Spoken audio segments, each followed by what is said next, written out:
প্রতিবার ও আমার হাতে গুড়ের পায়েস খেতে ভালোবাসতো, ওটা আমি রান্না করতাম। এবং ওর জন্মদিন পালন হতো সবসময় ওর কর্মস্থলে। যখন পড়াশোনা করতো তখন MBBS পড়তো তখন কল্যাণী JNM হসপিটালে, তারপর MD চান্স পাওয়ার পরে RG করে। সারাদিন ও পেশেন্ট দেখে ওখানে কেক কেটে জন্মদিন পালন হতো। পরে রাতে বা বাড়িতে এসে বাবা একটা কেক এনে রাখতো, আমি একটা জামা এনে রাখতাম। গত বছর 22,000 টাকা দিয়ে একটা ঘড়ি দিয়েছিলাম, ওটাও খুব খুশি হয়েছিল। ঘড়িটা মাত্র 2 দিন পরেছে, ঘড়িটা পরে আছে, কিন্তু ঘড়িটা পরার মানুষটা আর আমাদের মধ্যে নেই। আর কোনোদিন মেয়েকে ফিরে পাবো না। এই জন্মদিন যতদিন আমরা বেঁচে থাকবো পর আসতেই থাকবে, কিন্তু ও আর কোনোদিন আমাদের মধ্যে ফিরে আসবে না। 22 রেখে কি জন্মদিন সেলিব্রেট হতো?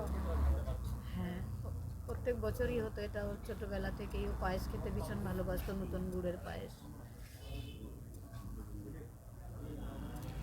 32তম জন্মদিন আজকে পা দিল ওর, সেই পুরনো কি স্মরণ করে আজকের দিনে দাঁড়িয়ে? এগুলো আমি আর মনে করতে চাই না, ওটা ভেবেই সারা রাত কেটে গেছে আমার।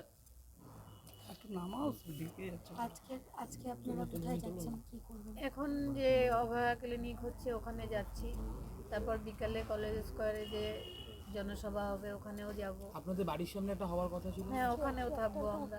শুভেন্দু অধিকারী আসার হ্যাঁ, কথা আচ্ছা, বাড়িতে আসবেন। কটার সময় আসবে? 6টার সময়। 6টার সময় আসবে বলে। কালকে বিজেপি সর্বভারতীয় নেতৃত্বের সাথে দেখা করেন মোহন ভগত, RSS এর, তার সাথে কি কথা বলেন, উনি কি বললেন আপনাদেরকে? উনি বললেন যে উনি চেষ্টা করবেন যাতে আমরা ন্যায় বিচার পাই।